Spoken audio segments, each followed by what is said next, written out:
That number, 101, that's no joke. That is a legitimate number. As you're going to see in this video, I got to get right to it. It's literally 101.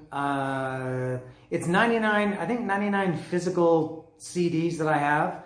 And then I could make the argument there are two physical CDs that I'm missing. One, then a third one that's maybe not really an official release. And then even some others that I have, that I bought, I paid for them, but I don't actually have them on physical CDs. So it's minimum 99 physical CDs, but it's realistically going to be a lot more. This is Pearl Jam. I've been doing this during this quarantine period because I have nothing else to do. I'm free to go out. I don't live in a country that's banning me from going outside, but there's nowhere to go. There's nothing to do. So I figure I'll spend my time talking about music, which I like to do anyway. I don't need an excuse to talk about music. So this is Pearl Jam. This could, I've done Kiss, Motorhead, Slayer, Faith No More, Anthrax, Iron Maiden, Pearl Jam today. I think I'm going to do one more. I'm on the fence about a few others, but one more for sure after today. I can make the argument that Pearl Jam is my #1 favorite band. Maybe the only thing that's, if you want to be realistic about this, like how they rank sports teams or things like that and come up with lists. Maybe the only thing that's preventing them from being the true #1 is they came along kind of late in my life. I was 21 when I got into Pearl Jam, and even a little bit before that, which I'm going to talk about in a minute. But you know, the other ones I've done, Kiss, I got into Kiss in 1975. So obviously, when I was 5 or 6 years old, that has a bigger impact on you than when you're 21 and you hear a new band. So most of those other bands I liked, I was into them when I was a kid or a teenager. So Pearl Jam was a little bit late. But Pearl Jam is my favorite in terms of just how much I like them. Also a little bit of how long I've liked them. How many times I've seen them. I've seen them live 18 times, which sounds like a lot. It's not that long considering how long I've been into them.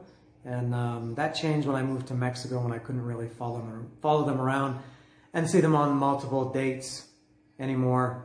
But as they say in Mexico, ni modo. So I'm going to start today I'm going to start with not the first album, but I'm going to go -3, which means if you haven't already figured it out, I'm going to talk first about Mother Love Bone. Not really review them, but I got into Mother Love Bone. I was a metal guy, and I still am. But in 1989, I was a metal guy, and I was into. As I mentioned earlier, Faith No More and Metallica, Slayer, Motorhead. I was always into those guys, but I was also into newer bands, Jane's Addiction and Faith No More, and metal bands too. I mean, I liked Motley Crue and Warrant, and I know Guns N' Roses. I was a huge Guns N' Roses fan. And Mother Love Bone was right in that. It was in my musical wheelhouse. Mother Love Bone was, I guess at the time, they fit right in with a lot of those, for lack of a better term, and even for lack of a better term is not a good term, hair metal. Like I said, I liked Warrant and Bullet Boys and Faster Pussycat and Guns N' Roses. And Mother Love Bone was another band that was like that at the time. People's perception of them changed as Pearl Jam came along and things changed. And so Mother Love Bone for me was just another band to get into that I liked them. And I had Shine, I guess, at some point in 1989 I had Shine. And then whenever Apple came out, that was a good one for me. I love that album. And now a short story, this is not related to the albums. Maybe my single biggest concert regret in my life, I had a chance, Mother Love Bone was playing in Toronto, and I lived in Toronto at the time. At some point in 1989, Mother Love Bone was playing with Dogs d'Amour, and I hated Dogs d'Amour. Not that I hate them, I just didn't like them at all. I couldn't care less about them.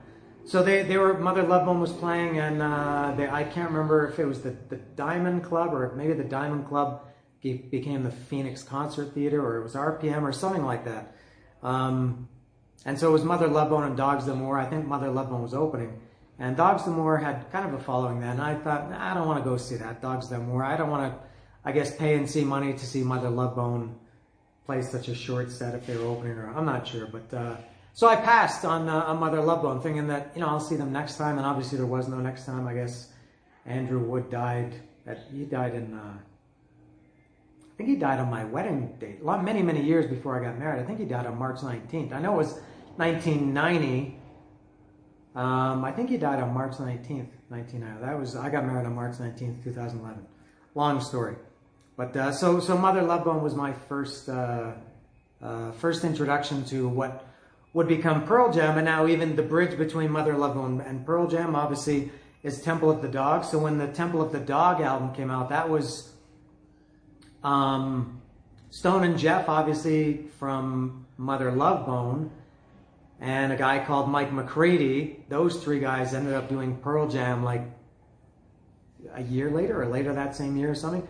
Chris Cornell, obviously, from Soundgarden, and Matt Cameron from Soundgarden, who joined, obviously, Pearl Jam in 1998. So this all makes sense.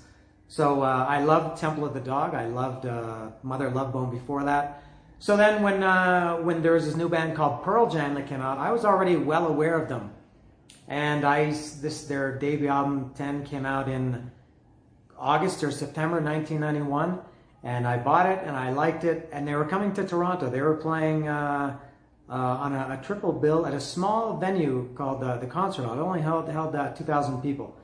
And it was Red Hot Chili Peppers headlining, and Pearl Jam, and another band. The opening band was called Smashing Pumpkins, who I'd never heard of before. And the show it was like Halloween or the day before Halloween. And I thought Smashing Pumpkins was like a joke, like a Halloween band or a local band or a band, big band under the Smashing Pumpkins name because it was the day of Halloween or the day before, the day after, something like that. So amazing. I saw those three. Red Hot Chili Peppers, Pearl Jam, and Smashing Pumpkins. And I loved it. I loved, and I'm not just saying this retroactively, I loved Pearl Jam. I don't know if I liked them better than Red Hot Chili Peppers at the time, live, but I remember I really, really loved Pearl Jam. So the first album, I'll get to these now. Of course, everybody knows this was 10. This is arguably the greatest debut rock album ever. I think a lot of people, if you asked, people who really know music, what is the best, not maybe their personal favorite, what is considered in music history, what is the best debut ever? A lot of people would say this. Probably some people would say Appetite for Destruction. I don't know, maybe the first Boston album, maybe Van Halen, first Van Halen album would get a lot of votes. Pearl Jam 10 might be the number one on for a lot of people. This and deservedly, it was a great album then, and still a great album now. I don't listen to it. I very rarely listen to it or any of the studio tracks on this album just because I listen to them live so much. That goes with all the Pearl Jam albums, but especially this one because it's been around the longest. Every song is great. Every single song is great. Once, Even Flow Alive, While I Go, Black Jeremy, Oceans, Porch Garden, Deep Release. You get tired, obviously, Alive and Jeremy and Even Flow. You get tired of those. Doesn't mean they're not great songs. My favorites, I guess, over the years that have really stayed with me, maybe because they weren't the ones that got played on the radio all the time, were Oceans and Release. Those the first time I ever saw them. When I saw them in 91, they opened with Oceans, which was very cool at the time because rock bands at the time, and even still now, they always open with the big, fast-paced, energetic, running out on stage, and very high energy. And Oceans was a very, for anybody who's watching this, which is not very many, everybody knows this album and everybody knows Oceans, and it's a very quiet song, but a beautiful song, very moody, and Release is like that too. And those are both good opening songs. Very different. Pearl Jam always did things differently. Open with some, not ballads, but quiet, kind of these brooding songs. So 10 is fantastic, a pure classic. You can't say that it sucks. Don't confuse sucking or a bad album with being overplayed. Yeah, you've heard all the songs, but one of the top albums by any band ever, debut or otherwise, this album is perfect. 10. Next one, 93, was Versus. And this, I think at the time, I maybe liked this one even more. Because Pearl Jam had established themselves already. And so this is the first album that they did that I had expectations for. And I loved it. I loved the first two songs, Go and Animal, very, not heavy, but Pearl Jam was never heavy, but very energetic, very, and Pearl Jam crowds back then were just insane. The crowds, I guess because the band was so energetic, the audience felt that too. And I would maybe say this is as good as 10. If this had been their first album, this would have been, I think, considered just as much of a classic as 10 was. And if you hear any noise outside, it's because I just had some guys come in. They had to do some work on my windows, and the windows have to remain open until there might be some noise. This could have been what 10 had been if this had been the first one. Another one. Every song on this album is great. I love it. I can't even say a favorite. Every single song, maybe Blood. Blood is one of the more aggressive. Again, I wouldn't say heavy, but Blood is very, very aggressive. A couple of real live standards on this album. Rearview Mirror, Daughter for sure. Elderly Woman Behind a Counter in a Small Town. What else? Animal and Go. They still play those fairly regularly, but again, I don't know what else to say about this other than it's a classic. 10 and Verses are like Ride the Lightning and Master of Puppets, or like what else? What are another two albums like that? I don't know. You tell me. But fantastic, amazing, amazing 2-album stretch. Now, for me, this was where things started to get a little bit wonky. This is Vitalogy. This came out in, I think it came out in December. Actually, I know it was December 94. If I remember the date, it was December 8th. I don't know the dates of the other two, but Vitalogy came out in December, I think December 8th. And this is their first album that was really cool packaging. All of their subsequent albums had really cool packaging. Vitalogy was the first. The other ones came out just in regular packaging. The problem I had with Vitalogy, the songs that are on there are good. The problem that I had was there was, and I still think this, too much filler. And I mean filler in the true sense of the word. People talk about filler that they think because they don't like a song, they say it's filler. But that's not filler. To me, filler is literally when bands, their album is not short enough, so they have to add extra things to stretch it out.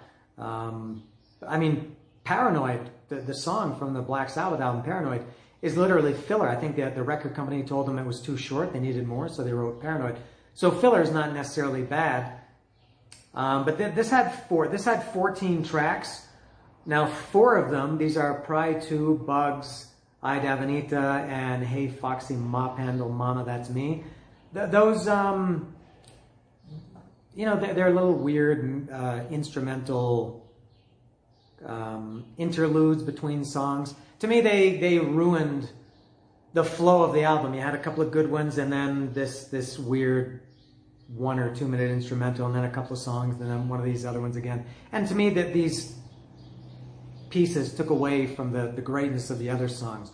So for me, this album would be a good example of less being more, or less would be more if you could chop this down to the 10 songs. It's a great album. Spin the Black Circle.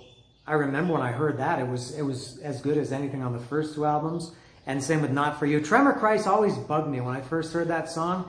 That guitar intro was just, it sounded kind of great. It grated on my nerves a little bit. I do like it much better now. I think it's a great song. But at the time, it kind of bothered me. Corduroy, I always liked that song. Nothing Man was a ballad. I was never too big on that. My friend Tom, that's his favorite. I saw Pearl Jam with him in Mexico City in 2011. I was supposed to see them with him last month, but that tour got canceled in Arizona. I don't know why I'm talking about Tom. Hello, Tom. Whipping is a great song, and another fast, aggressive song. So a really good album, except for the filler songs. And I don't know how anybody could argue that they just divided it. I just talked about the Anthrax album, Worship Music, in one of the videos I did. 2 videos ago that I did, last week or something, that the Worship Music had the same thing. It had the intro, which is just like a instrumental intro, and then it had the hymn 1 and hymn 2. And they broke up the album in Corrosive Conformity, No Cross, No Crown, from last year, 2 years ago. To me, that 2 years ago, I guess it was. Same thing, these little instrumentals broke it up. But in general, I like it, but it was disappointing to have those filler tracks. Next one, 1996. Everything was changing in Pearl Jam land. This was No Code. I hated this album. I really didn't like it at all when this came out. To me, they had just lost all of the things that I liked about Pearl Jam didn't exist here. Now they did continue with the cool packaging. This is the well, this was how it looked, and then it folded out into this quad cover. So there's the whole thing, and there's the inside.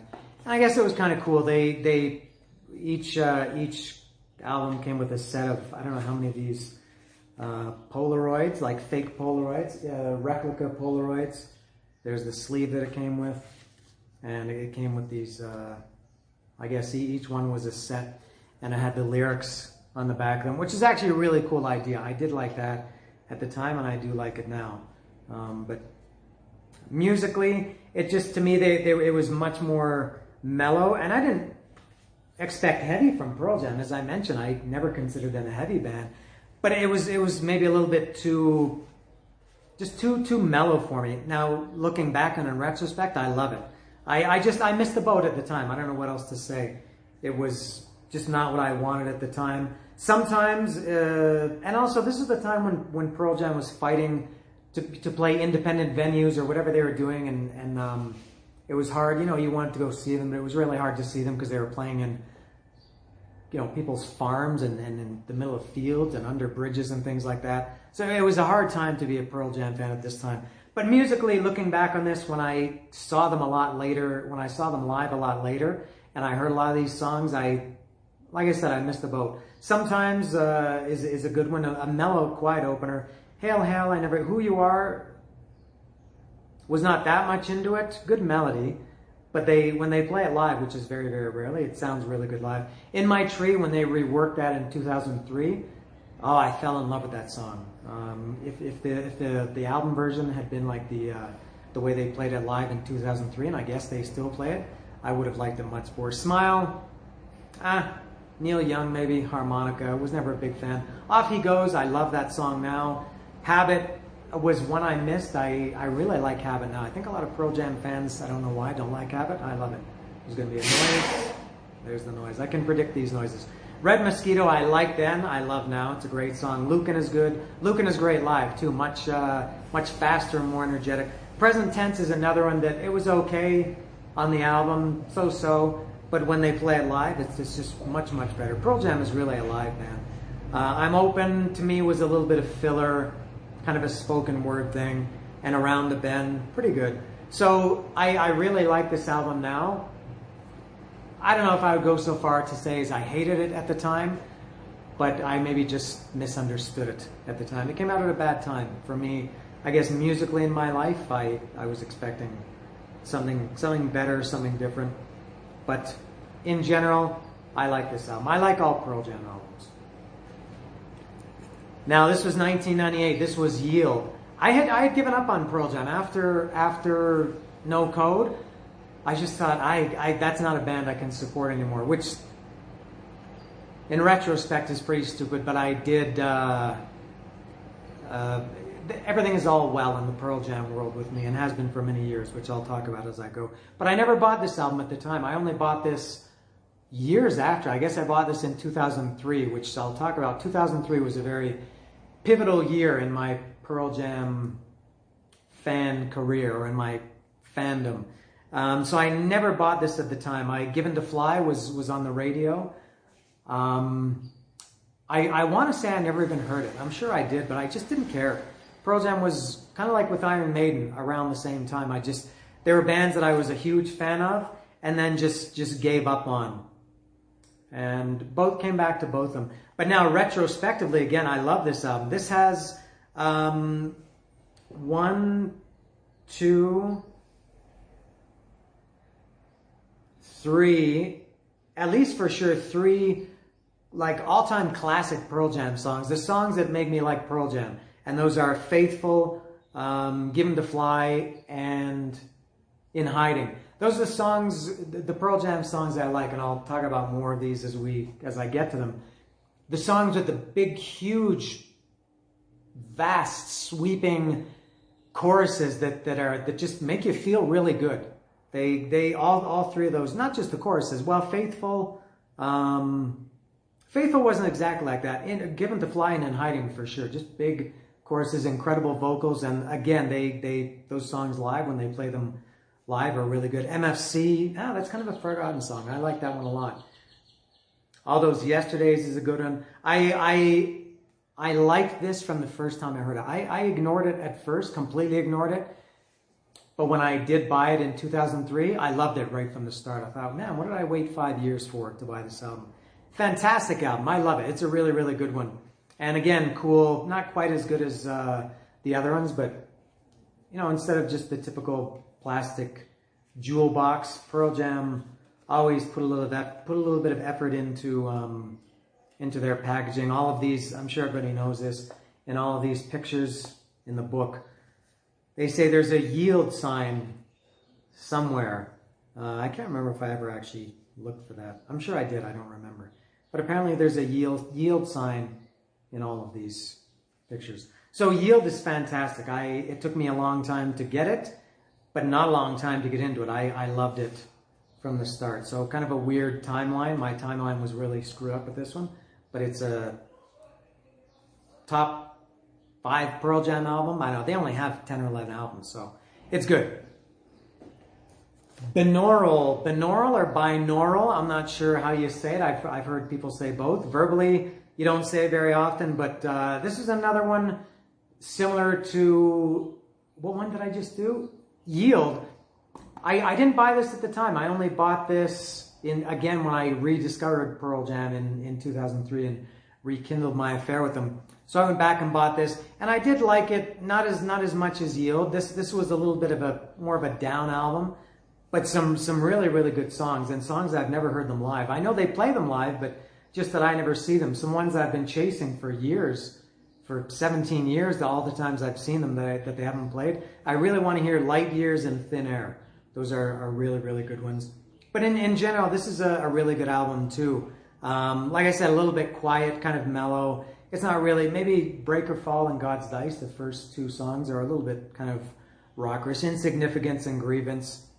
Again, not that I really cared about that, about rock or not, but so this album is pretty good. I think a couple of songs on here are kind of forgotten, maybe Rival, Sleight of Hand, Evacuation. I think these are not ones they really play too much, but Of the Girl, I love Of the Girl too. When I saw them in Mexico City in 2003, they opened with Of a Girl. And like I said earlier, with a lot of songs, they're just so much better live than their records. I'm not sure if that's good or not. I guess it's good if you go to the concerts. It's not good if you only buy the records. But pretty good packaging on binaural too.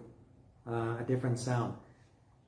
Now, here's where it gets sticky. This is where the bulk of the 99 or 100 or 101 albums come in. Let me show you this. This is Pearl Jam in 2000. Oh, I ruined the surprise. This is when they toured in 2000. They were the first band to do this. They released CDs of every show they did on that tour. They did 72 shows, and they released 72 live CDs, double CDs, 1 or 2 triples to retail. You could buy these anywhere. I bought all 72 of these. So these are the, this one goes from number 1, Lisbon, down here. I'm not going to show all 72. I'm not going to review all 72. So this is number 1. This was Lisbon, Portugal, number 1, and you could see the colors. Again, the colors changed. They went from like a warm brown into orange, yellow, green, and then into blue and red. And so that was pretty cool. And so they did. I think there were 25 shows from. This was number. Where are the numbers from these?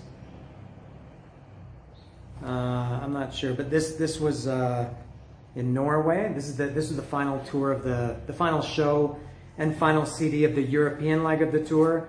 And then this is number 26. The number is right there on the spine. I couldn't read on the other one.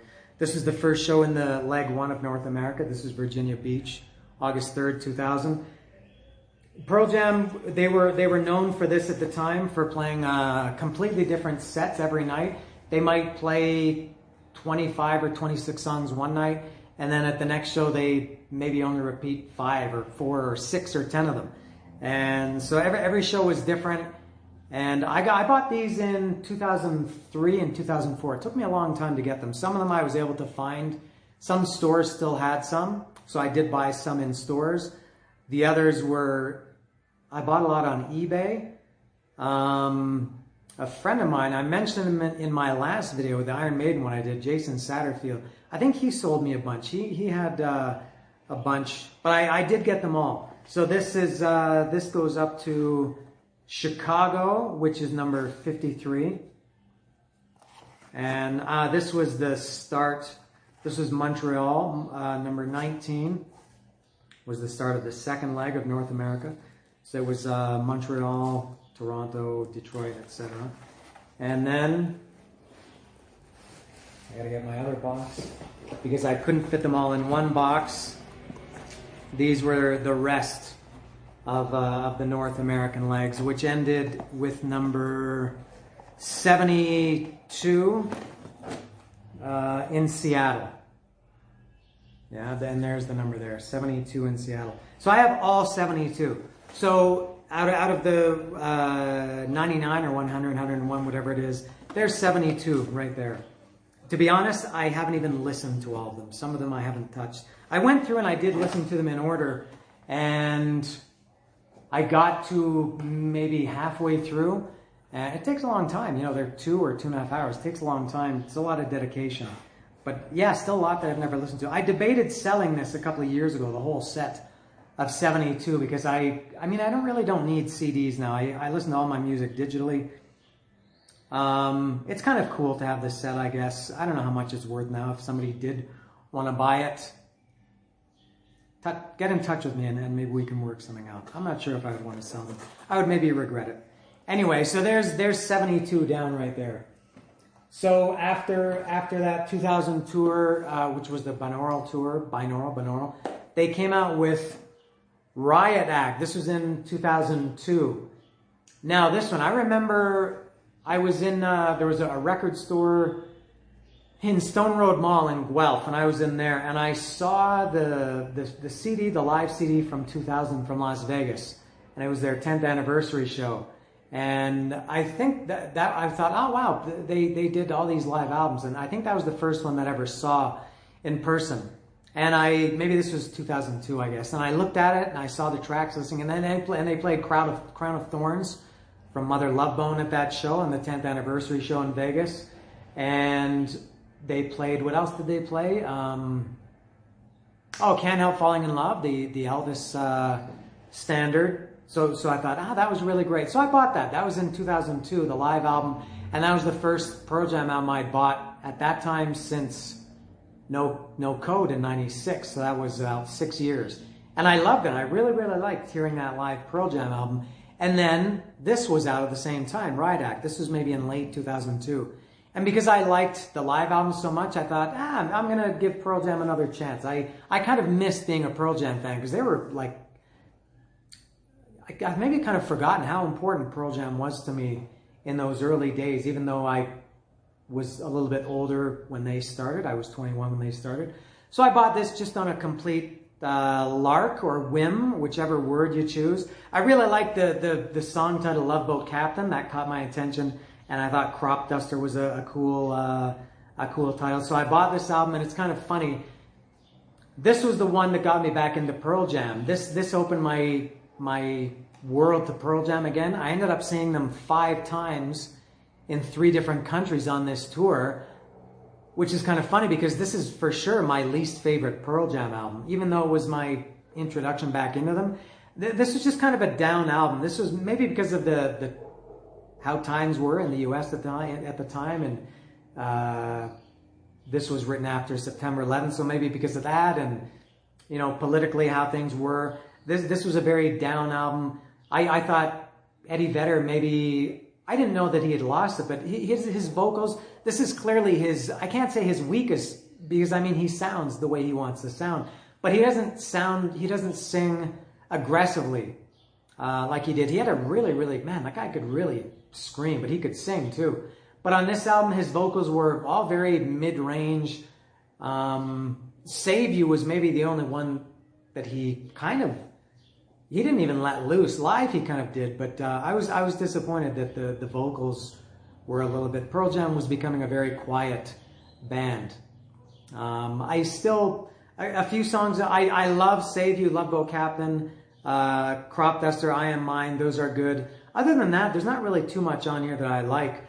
All or None, I don't care about. Half Full, Help Help, Green Disease, Get Right, You Are, Thumbing My Way, Can't Keep. Those are all, just for me, they're okay songs. So 3 really good songs.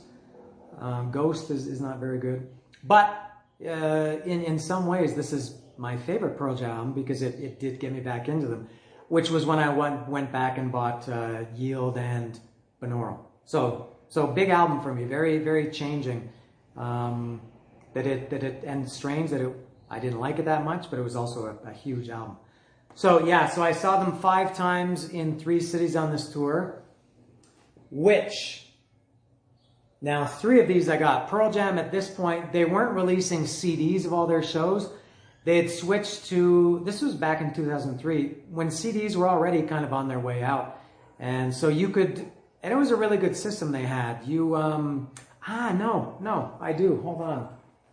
I'm mistaken. I think I do have the shows that I saw on this tour. No, I am mistaken. Yeah, I have them here. The first one I saw was in Buffalo, New York. Now, I guess they had these generic covers, and then they came with a little sticker. The sticker came separately, and you put the sticker on the back of the cover yourself. Obviously, the sticker was printed with the set list for each show, and this one, Buffalo, is considered one of the best, at that time, one of the best shows Pearl Jam had ever played, and it was 3 discs. This was it was 2 because it was so long. It was about 3 hours. And it was the 3rd disc. This was the one that, this is my first Pearl Jam show. And the last time I had seen them was 93. I saw them in 91, 92, and 93. And didn't see them again until 2003, and it opened the doors. So I saw them in Buffalo on this tour. Now it seems I'm missing Toronto. I saw them in Toronto. Ah, here it is. Yeah, I do have it. So here's Toronto, 2003. And there, obviously with the different set list, completely different. This was in June 2003. So I saw them in May in Buffalo, New York, June in Toronto, bought both the CDs. Now remember, you could, when you first bought them, they sent you a link to download them in kind of low quality files. So you could listen to them to tide you over until you got the real CD in the mail. So Buffalo, Toronto, and then I saw them 3 nights. They played 3 nights in Mexico City. I flew down here to Mexico City in 2003 to see them all 3 nights. That was my first visit. No, it wasn't the first time I was in Mexico. First concerts in Mexico, 2003. And these were in some way somewhat responsible for me later moving to Mexico in 2006. So I kind of have Pearl Jam to thank or blame for that. So they did, these were their first shows they had ever played in Mexico. They played in Mexico City 3 nights, July 17th, 18th, and 19th, 2003. I went to all 3 shows. Just incredible, the Mexican crowds, and you can hear it in these CDs, in the official bootlegs. Just, I'd never heard, I'd been to concerts in the US and Canada at that point, but never to Mexico. And all the things that you've heard until now, that you've heard all your life about Mexican crowds or Latin American crowds, it's true. If you've never seen it, I recommend seeing Pearl Jam in Mexico. Pearl Jam, Iron Maiden, Metallica. Anybody is good, but those 3 especially have a real, I think fans of those bands and those, if you see them in Mexico City, it's like they're like the Mecca for those bands. Pearl Jam, Iron Maiden, and Mexico City. And I've seen them all, I guess at least 5 or 6 times. The last show, which was another one, it was good. They only played, I think, 4 shows that went to 3 CDs that were long enough. The last show in Mexico City was one of them. It was Stone Gossard's birthday. They opened with Wash, which I don't think they had played for years at that point. They opened with it. They did Hunger Strike, Temple of the Dog song at all 3 shows, and I think they hadn't. I don't think they had played those ever. So it was really cool. Those 3 shows were very important in my. Turned out to be very important in my personal life, as I said, because I ended up moving to Mexico 3 years later. So I bought those 3 from Mexico City. Now they also released how many here? There were some shows, I guess, that they considered special that they released to retail from each leg of that tour. And I bought all those too. This was from Tokyo, Japan. I'm sure now these ones had the set list printed right on them because they were specific to that show. I'm sure I only listened to this once and never again. It was more like a thing, like a collector thing. So Tokyo, Japan, one from Perth, Australia. The version of Throw Your Arms Around Me with Mark Seymour on this album. I listened to that non-stop at the time. Incredible. And what were these other ones? State College. This was the night after I saw them in Buffalo. This one was even longer. This was, you can see this was 3 CDs also. They played Satan's Bed for the first time in, I think it was around 9 years, or maybe the first time ever that they had played Satan's Bed. This was a long, long show. This was the last night of the first North American leg. So that was a big show, so they released that to general retail. And they played 2 nights. What else have I got here? Now also 2 nights. I need another hand. 2 nights at Madison Square Garden. Those were big shows. This the second night was also 3 CDs, and which they released as the Live at the Garden DVD, which I watched compulsively or obsessively. I'm not sure which is the right word, but I watched it a lot, and just an amazing show. And this Mansfield show, which is, I guess, Boston, also amazing. This was kind of what was cool about this was they played. This was the 3rd of 3 nights. They played 3 nights in Boston, and they were trying to do, if I remember correctly, all the songs that they had played on the tour at that point, which was around 90 different songs. They wanted to play all 90 songs at those 3 shows without repeating. So the first night they played 30 songs. The next night they played 28 that were completely different from the 30 from the first show. And then this was the 3rd one. Now I guess because they couldn't get them all in, they opened for themselves. Pearl Jam was the opening act for Pearl Jam. So they came out and they did a 12-song acoustic set. And they did 12 songs that they hadn't played at the first 2 shows, and then they did the regular set. So this show was 3 CDs. They had the acoustic set to open, and then the 2 regular. And I don't know if they ended up playing all the 90 songs that they needed to play, but pretty close anyway. I think they only repeated Yellow Ledbetter.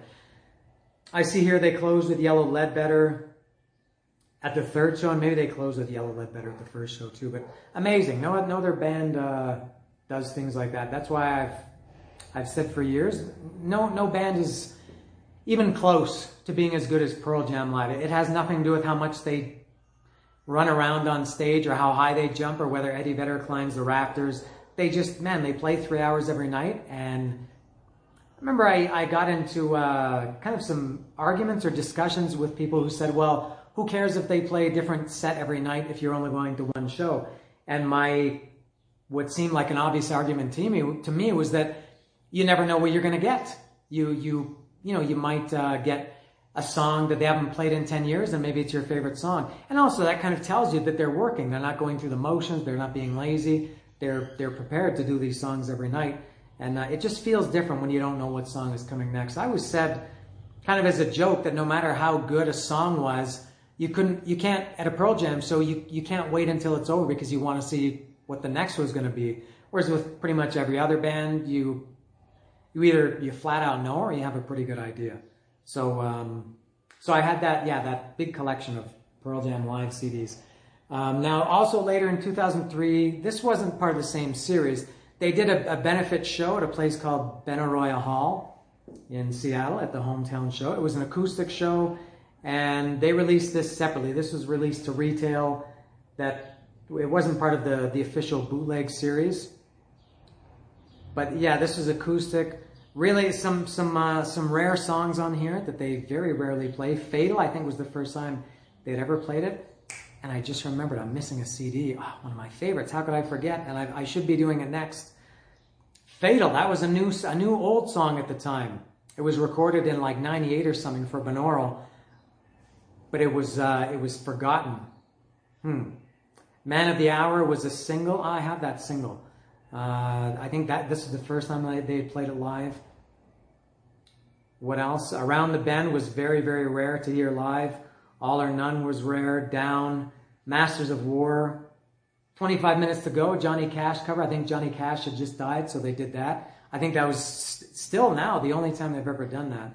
So this was great. Now, I totally forgot about something, and if you're watching this, you know what it is, what's next, and maybe I have something out of order. This show was in 2003, but I think it was released in 2004.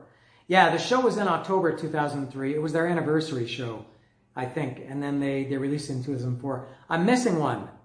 I gotta go get it, if I can find it. How could I forget this album? Before I get to that one, I also forgot another one.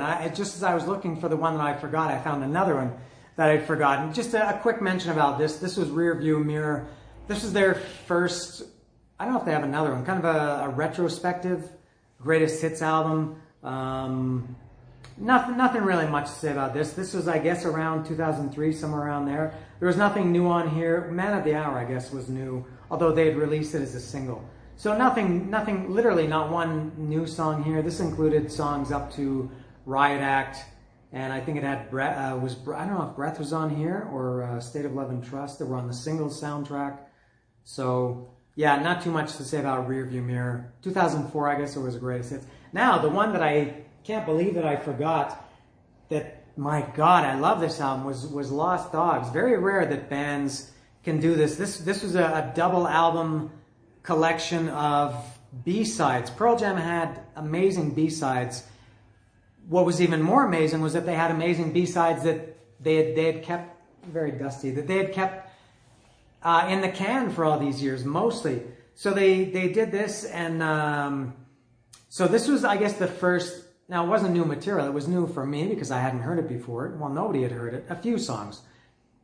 So since I had rediscovered them the year before, this was the first new material. And man, oh man, I listened to this album constantly for months and months after this came out. This is as good as any of their studio albums. All Night, the first song, that's another one I've been chasing for years. I must hear them play All Night live. Very, very energetic, fast, a real rock Pearl Jam song, which maybe I missed at the time because I said there with Riot Act and maybe the other ones, they were a little bit more quiet. But All Night, I think, was recorded during No Code, and killer Pearl Jam song. Sad was during binaural, that was really good. Down was a B-side from Riot Act, which for me, it maybe is like a cliche to say that the B-side that nobody ever heard, or that, you know, was kind of a mystery, is the best track, but it was by far the best song. As I mentioned earlier, Riot Act was a very down album, and Down was a very up song. Very up-tempo, kind of a little bit happier sounding, just a little bit bright. I like that song a lot. Hitchhiker is also fantastic, I think recorded during No Code. Don't Give Me No Lip, Stone Gossard vocals, that's a great one. A very, very, very simple, almost like an AC/DC groove. Dun, dun, dun, dun, dun, dun, dun, dun, dun. Very good song. I saw them play that live. I saw them in Cleveland in 2006, and they played it live, which is very rare. I think they've only played it maybe 3 or 4 times. Oh, great. Alone was one. I think this was a re-recorded version of Alone. I didn't care too much about that one. In the Moonlight was also during binaural, I think. Reminding me of a King's X song. I was a huge King's X fan. An Education, so-so. Black, Red, Yellow was a B-side from Given to Fly or Wishless or something. Good song. You was another B-side that had been released already, but it was a good one. Leaving Here was released before, a good song. Grim You Have Control, kind of a good song. Jack Irons sang lead on that one, I think. It was okay, a fun song. Whale Song, no, it was Jack Irons sang Whale Song. Grim You Out of Control, who sang that one? I can't remember. I don't think it was Eddie Vedder. Maybe it was two of them. Undone was another B-side, maybe from Save You, or I Am Mine from Riot Act, good song. Again, I think better than anything on Riot Act. Hold On was pretty good. Yellow Ledbetter, of course, was on here. And I remember the Yellow Ledbetter version on this. They cut it off at the end. They in the last few seconds where it kind of rings out, they cut that off on this one. Strange. And then the second one, the second CD is much more quiet. Fatal was good. Now the next one, no, Other Side, yeah, Other Side was very good. But I would say these three songs, Hard to Imagine, Footsteps, and Wash, those are as good as any three consecutive Pearl Jam songs you'll hear on any album. I was never a big fan of Footsteps at the time. It was the B-side of something from 10 from the first album. And also Times of Trouble, although pretty different on Temple of the Dog. This version of Footsteps, I just loved it so much better. Same with Wash. I had Wash on, maybe it was the Alive single, and was not a big fan of it back then, but the re-recorded version of it here, just incredible. One of my really top Pearl Jam songs. It's very brooding, dark, moody, really, really good song. Dead Man was a fan club single. Strangest Tribe also was too. Okay, Drifting, pretty good. Let Me Sleep was a fan club single. Last Kiss, of course. Sweet Lou was a Jeff Ament, or Jeff Ament, I'm not sure, song. I know it's one of his songs. I just don't know how to say the guy's name. I hear some people say Jeff Ament and some people say Ament. Dirty Frank is on here, Brother, and B-Girl. So very, very good double album of B-sides. My God, imagine having an album full of B-sides that people can love so much. And they did leave off a few, and they didn't put Leatherman, which I love that song. That was a B-side from something from Yield. I loved Leatherman. And what else was missing from here? Somebody can tell me. I didn't go to the production meeting before I did this video, the rehearsal, so that's why I'm missing some information. But there was something else missing from here. But Lost Dogs is just fantastic. I don't know how I could have forgotten about it. And good liner notes too. Each song had a little explanation about the origins of it when it was recorded and things like that. Lost Dogs, oof, is what they say. If you've been wondering, and I know you have, what my favorite Pearl Jam album is, because I haven't said it. Usually when I've done these other videos, and I'm giving it away because I'm holding it in my hand. I usually say it as it comes, which is what I'm doing now, and I'm going to say this is my favorite Pearl Jam ever. This was album ever. This is the self-titled album, or people call it the Avocado Album. I'm not sure why they call it that, but some people call it the Avocado Album. Go figure. And this album came out in 2006. I think a couple of reasons I like it. One, of course, the songs, but two, Pearl Jam was it's like going back to your old girlfriend and everything is better, or your ex-wife and everything is better, which doesn't happen very often. But so like I said, I'd been a fan from even before they were Pearl Jam. I was a fan when they were Mother Love Bone and Temple of the Dog even. And then I had the Falling Out, and now this one, this again maybe just came along at the right time. I remember there was a leaked version of this album. This came out in May. Maybe it was May 2nd, I think. I remember some dates. May 2nd, 2006. In around maybe late March, a bunch of songs from this album leaked. I remember I had 4 songs. It was Life Wasted, Comatose, Severed Hand, I think, and Parachutes. And I listened to those nonstop. I loved them. And then I think I got a leaked version of the album weeks before it came out. And that was maybe the most I had ever listened to any album ever, and since maybe like Among the Living, Anthrax in or Appetite for Destruction, or something way back then. I listened to this album like I was a teenager again. I just couldn't get enough of this album. Again, every album is perfect. Now, it's not necessarily that it's better than 10. There are not too many people who would say it is. It's obviously not as big. It's not as important. It doesn't have the impact on people. There are no real staples, from this album like there are with 10. But just everything was right. Pearl Jam was back in my life. I had seen them. I saw them 5 times on their tour in 2003, 4 times on their Canadian tour in 2005. And so this is the first new Pearl Jam music that I was anticipating since, I guess, No Code. And this was, again, not heavy. I keep saying Pearl Jam is not heavy. I don't want Pearl Jam to be heavy, but this was kind of an angry, well, not that angry. I mean, Life Wasted was a rockin' song for sure, but I wouldn't say it was angry. But Eddie Vedder, as I mentioned earlier with Riot Act, he didn't seem vocally into it. I'm sure he did exactly what he wanted to do, but his vocals were kind of subdued. On this one, the guy just let fly again. He sounded like Eddie Vedder, how I expected Eddie Vedder to sound. And just every song, man, oh man. I would say especially Gone. This came out just a few months before I moved to Mexico. I was already planning to move to Mexico by the time this album came out. And I think the song Gone had a big impact on me. It kind of felt a little bit how I felt about leaving my country, Canada, to come move to Mexico.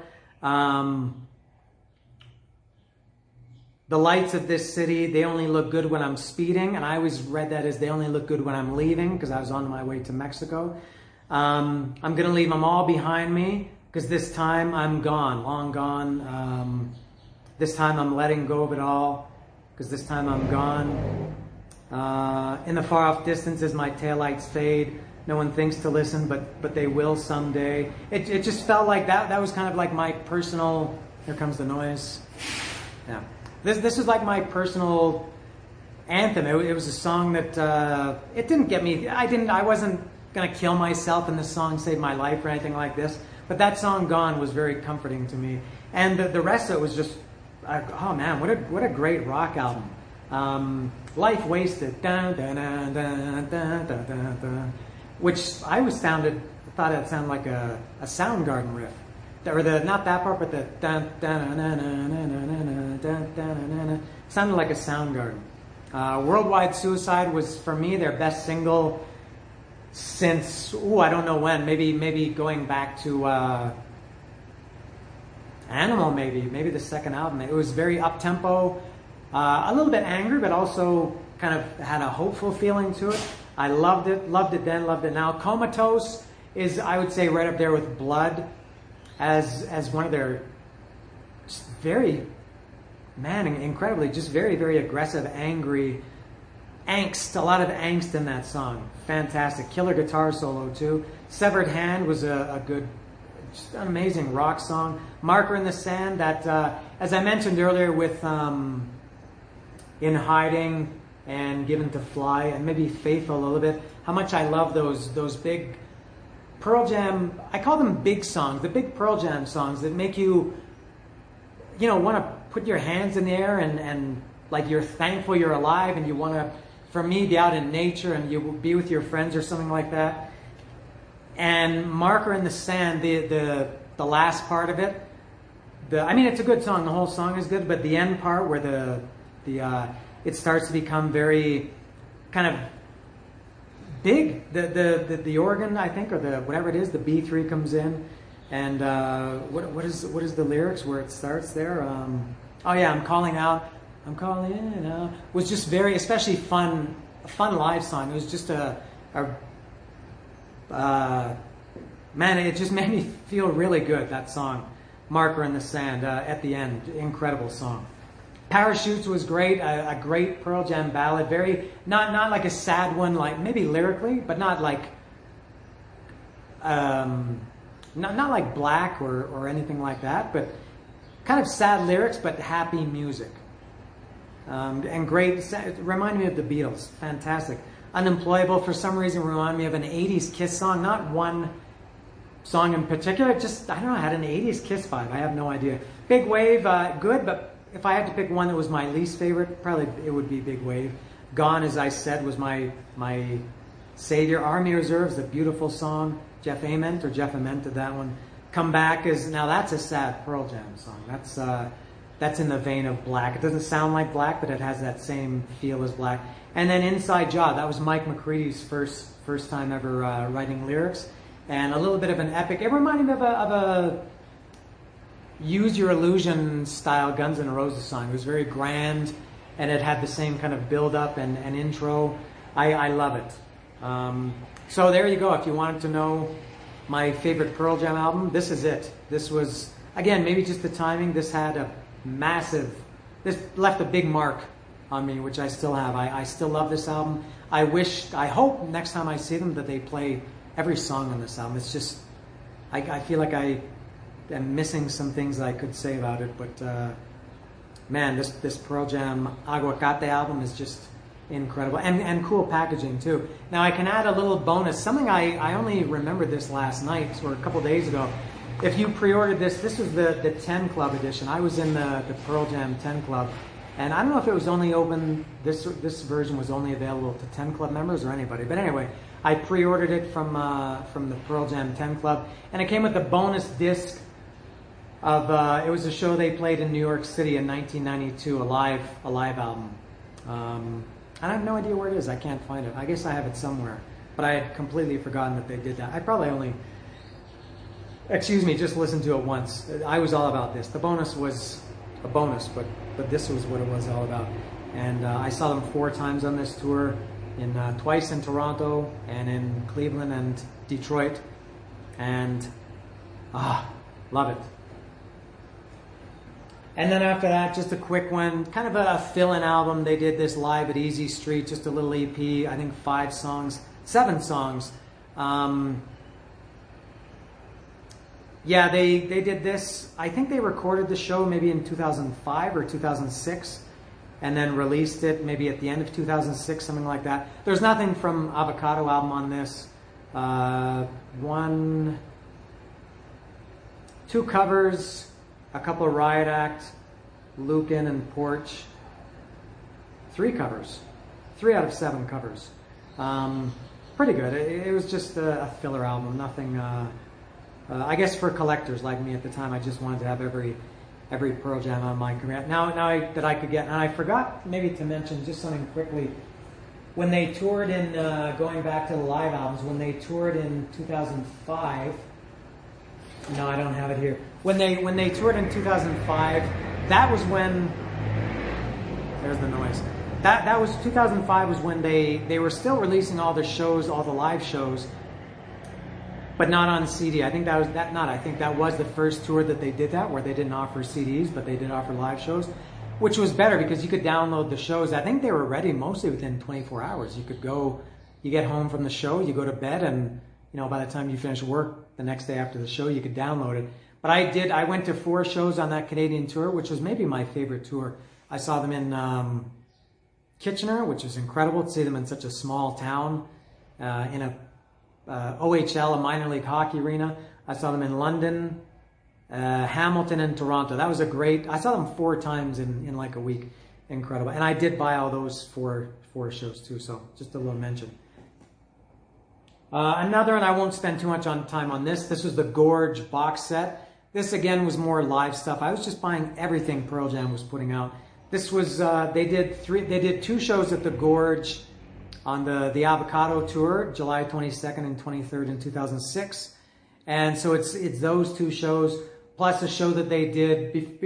I guess they've traditionally done this before they do a tour. They do kind of like a small secret show.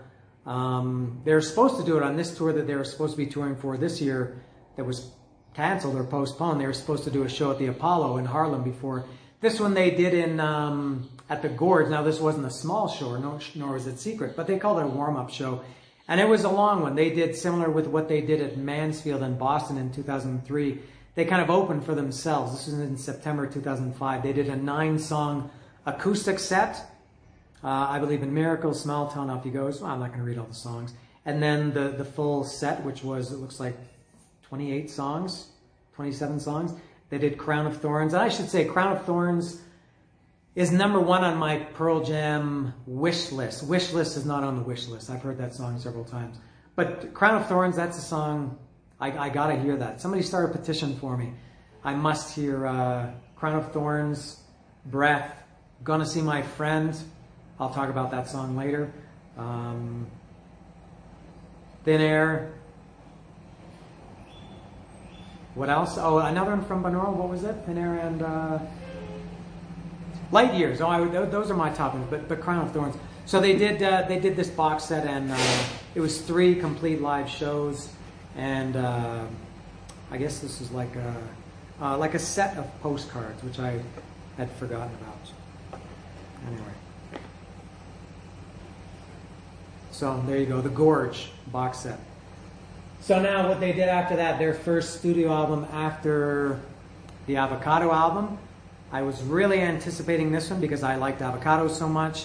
This was Backspace for a long time. This was 2009. I think that was the longest they had gone. And unfortunately, they're going longer and longer each time. This came out in 2009, 3 years after Avocado. Can you hear me with this jackass making noise outside? Love this album too. I guess we have a tendency to always go back and compare it to the last album they did. I try to avoid doing that. But I really like this album a lot. Gonna See My Friend, as I just mentioned a minute ago. Oh, fantastic song. That's one that, again, a very fun rock Pearl Jam song. Not aggressive, not heavy, but just a very fun, great vocal on it too. That's on my top list of songs I gotta hear live. Got Some in the Fixer. Those were two. I was not too crazy about those. I think they had released videos of each of those before the album came out, or released at the radio or something. I didn't love either of them. Those three, Got Some, The Fixer, Johnny Guitar, those songs, they were okay. I didn't love any of those three. But after that, perfect. Just Breathe is a fantastic Pearl Jam ballad. Again, as good as Parachutes or Black or Comeback. Amongst the Waves and Unthought Known, top, mountain summit peak, Mount Everest for me of Pearl Jam songs. Those are the exact type of songs I've mentioned a couple of times. The big Pearl Jam songs with the big, huge vocals that make you, it sounds stupid, but they make you happy to be alive. They make you feel good. They make you want to scream in a good way, and they make you want to be with your friends. And for me, they make me want to be outside and climbing mountains. And they're just unbelievably uplifting songs, like I mentioned, from Yield, In Hiding, Given to Fly, especially Given to Fly, Faithful, those both Amongst the Waves, and I would say especially Unthought Known. Just that's Pearl Jam. Those are the Pearl Jam songs that I like better than anything. Supersonic, very fun song, really good fun Pearl Jam song. Speed of Sound, a little bit of a ballady song, really good melody. I keep saying fantastic and great. What else am I supposed to say? Force of Nature is a good one, and The End is pretty good too. So overall, I like Backspacer a lot. I remember, you remember stupid things, and sometimes you forget important things. And one stupid thing that I remember from this album, this came out in 2009, and it was their shortest album at the time, and it still is their shortest. Again, great packaging. It still is their shortest album. I think it's 33 or 34, 35 minutes. And I remember somebody, I don't know if it was on their Facebook page or their forum or something, I don't know, they said, I love the album, it's perfect, but I hate it because it's too short.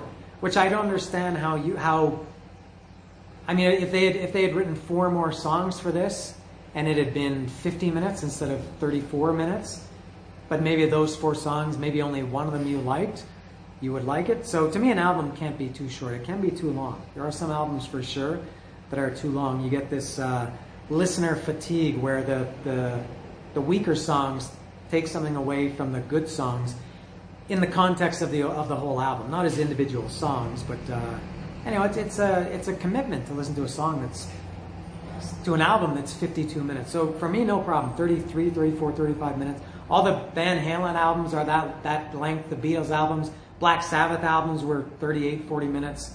So I love this. They did come back here to Mexico on this tour in 2011. That was the first time I had seen them in 5 years. Because when I lived in Canada, it was very easy to see them multiple times on a tour. But in Mexico, they play one night at the big stadium with 50 or 60,000 people, and that's it. I hope when they come, who knows when they're going to come. I mean, even at the best of times, who knows when they're going to come on this current tour, but now with the current situation. But I hope when they come next time that they play like at least 2 nights at the arena. 3 or 4 would be even better instead of one night at the stadium. seeing Pearl Jam on multiple nights, especially back-to-back nights, is just the best. Even better when it's in the same city and you don't have to travel, which can be expensive. So, going back to Backspacer, I like it a lot. Very good, good Pearl Jam album. Next was kind of an unnecessary, I don't know why I continued to buy these, was Live on 10 Legs. This was released to retail. Oh, now another bad thing about Backspacer, that was the first time I'd seen them live since in 5 years, and they were still releasing live recordings of all their concerts. The show from Mexico City, I don't know if somebody forgot to push record, but there was some kind of malfunction, something went wrong, and that album was never made available, so that sucked. But I don't know why I bought this one. This was Live on 10 Legs. It was just a live compilation, just a single disc with a kind of a strange choice of songs. Arms Aloft, the cover, was the first song, and what else? I think there's another cover on here. Oh, maybe not. Public Image was another cover. Strange choice. I guess I bought it just because I was a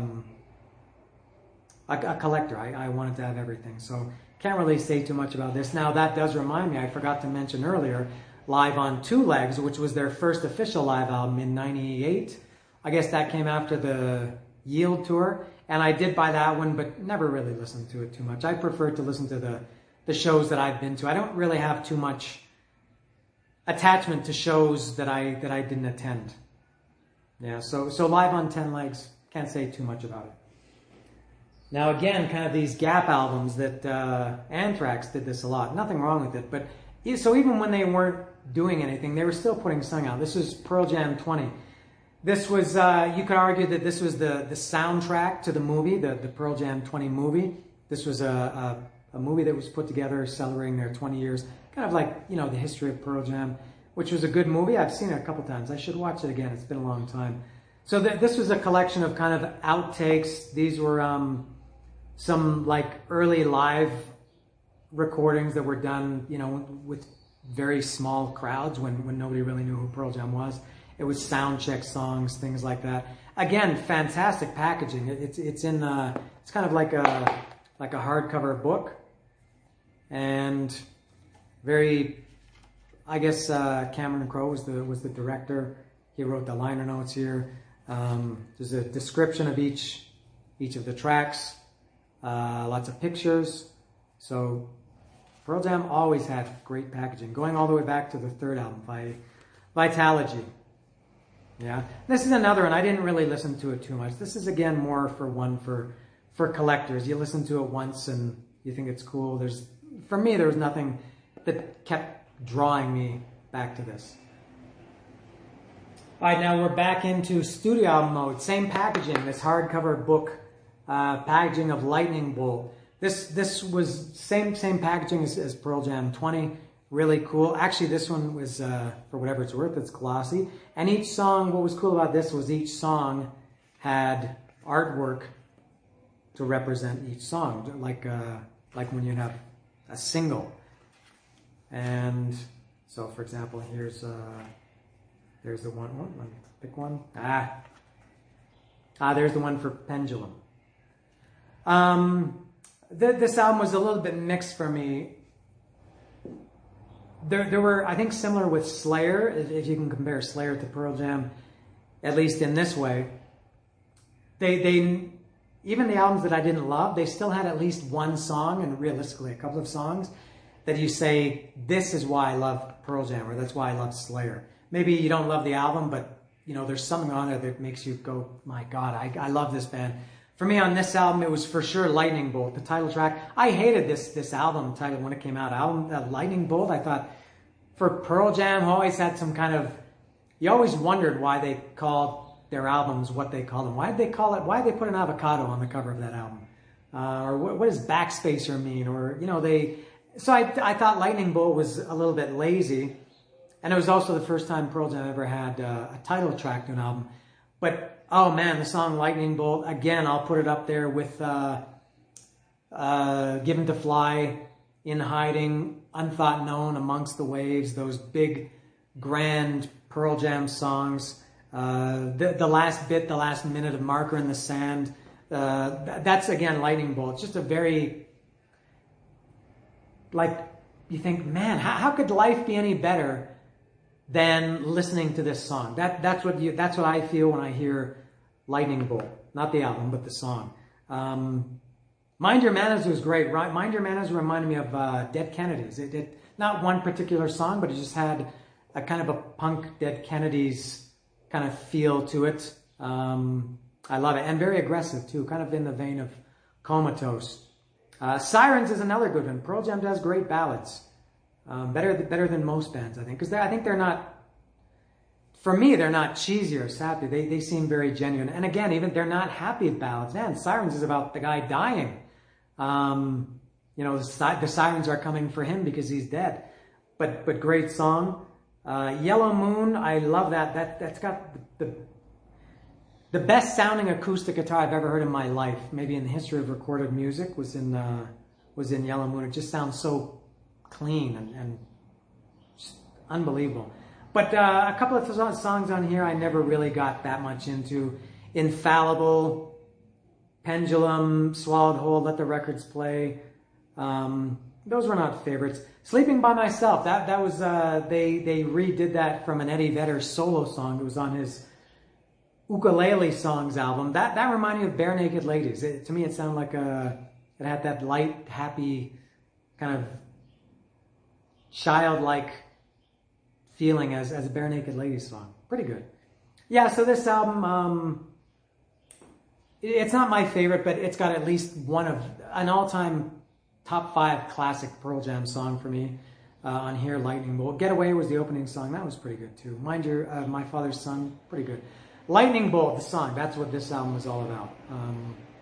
You could remove everything and no, I shouldn't say that because that makes it sound like I don't like it. Pearl Jam doesn't have a bad album. I think I said that about Slayer too. I think people say that. I'm not a big REM fan, but I know a lot of people say that about REM. Kiss, man, I love Kiss, but they've had some real huge stinkers. And some other bands I like have had some albums that were Motorhead. I love Motorhead. Man, I have a giant Motorhead tattoo here, but they've had at least one really bad album. Pearl Jam hasn't.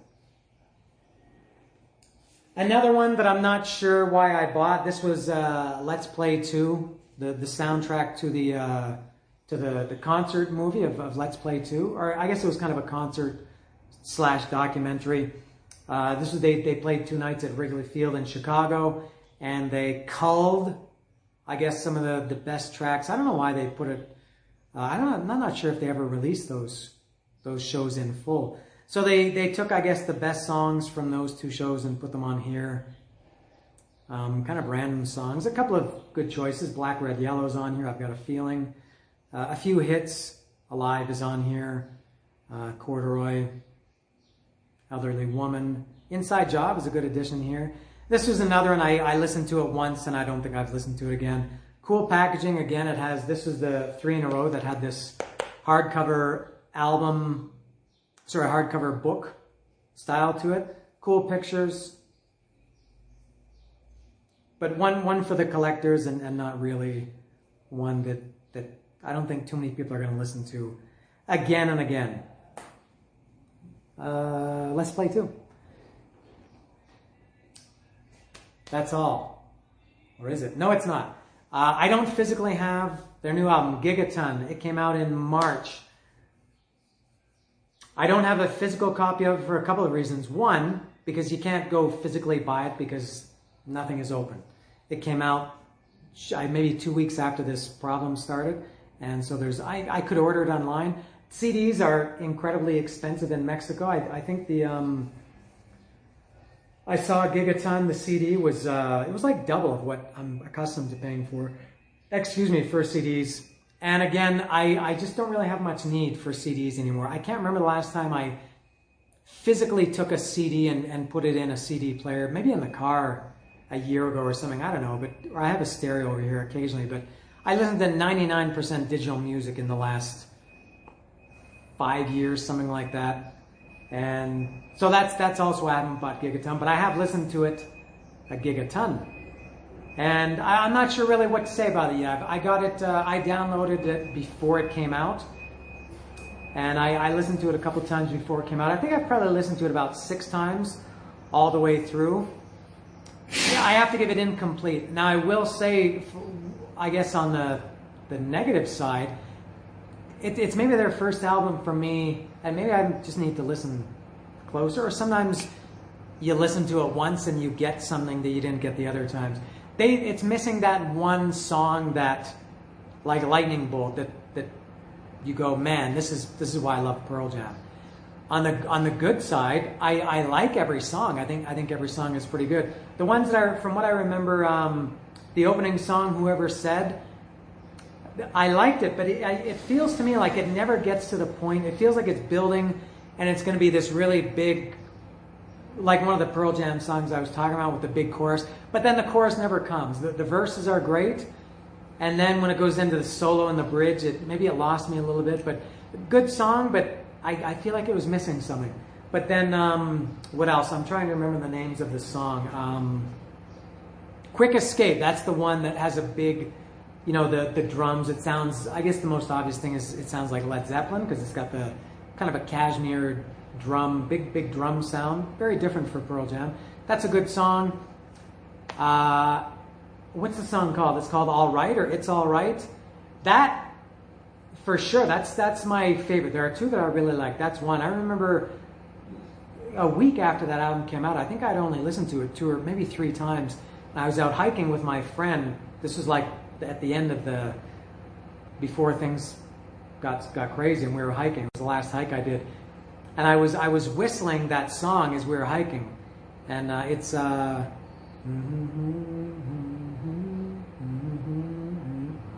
maybe you couldn't hear that, and maybe it's just as well, but I was whistling.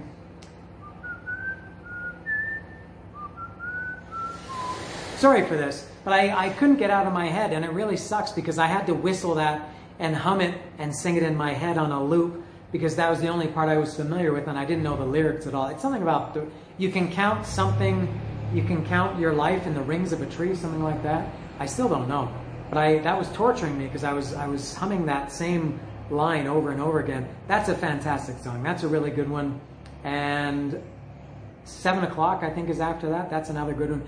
But I think the other one that I really, really love on that album is Buckle Up. Fantastic song. Really, really nice. It has similar to, what was the other one that I said? Oh, Sleeping by Myself. It feels almost like a little bit of a lullaby. It has like a, kind of a, this is maybe stupid, but like a childlike innocence to it. But very good. Buckle Up, I really like a lot. It's a good song. And the last song is, I think it's called River Cross, which that was one, as I said earlier, I think I said this a few times, Pearl Jam songs are much better when they come to life. When you see them in concert, I think you appreciate their songs much more. Now, obviously I haven't heard it live, but there was I guess a coronavirus, some kind of concert maybe 2 months ago, and Eddie Vedder did the song River Cross. I guess it was in his house on just like a pump organ. Oh, and it just sounded incredible. It was just stripped down to him, his vocals singing in his house, and the pump organ sounded, I think, better than the version on the album. So yeah, Gigaton I have to give kind of an incomplete. I'm just not familiar with it enough. I've listened to it enough, but I can't really say too much about it. It sounds good, for sure. There's no doubt that it's a good Pearl Jam album. I just can't really, and also I'm getting tired of talking. So that's it. That's Pearl Jam. Now, just a quick thing. I was supposed to see them. I had bought a plane ticket to go see them in Arizona. I bought the ticket, the concert ticket, and the airplane ticket in January, thinking that I was going to go see them with my friend in Arizona. And we'd seen them together in Mexico City, and it was going to be great. That's all kiboshed, or kibosh, another word I don't know how to say. And so I don't know what's going to happen with Pearl Jam. They called it postponed, not canceled. I'm starting to get a little bit concerned now because you haven't heard anything and nobody knows when concerts are going to come. I hope they don't cancel because I want the ticket that I have. It's hard to get Pearl Jam tickets, and I got the perfect seat. I got the best seat in the house, and I don't want my money back for it. I want to keep that ticket, and I'll go to Phoenix when everything is better, and I'll see that Pearl Jam tour. But I hope that tour doesn't get, I think most people are hoping for a cancellation to get their money back, but I'm hoping for not a cancellation because I want my ticket. So that's it. Whew. Pearl Jam, that was a long one. I don't know how long that was, but it was a long one. And I still feel like I missed something, unfortunately for you. But that's it. I think I can do one more. There are a few that I'm on the fence about. Bands. I'm talking about reviewing a band's or talking about a band's discography. There's one more for sure I'm going to do. I've done, as I said, Kiss, Motorhead, Slayer, Anthrax, Faith No More, and Iron Maiden. And now Pearl Jam. There's going to be one more I'm going to do. After that, I think I might be done. But that's it for Pearl Jam. A vast, huge, complex discography for Pearl Jam. I love them. As I said, maybe my #1 band. And the good thing for me is talking about these bands is I go back and I listen to their albums in full, which, not that I need an excuse to, but I'm getting the feeling to go back and listen to some Pearl Jam albums, maybe the full albums that I haven't heard in quite some time. So that's it for Pearl Jam, and for me, I'm out of here. See ya.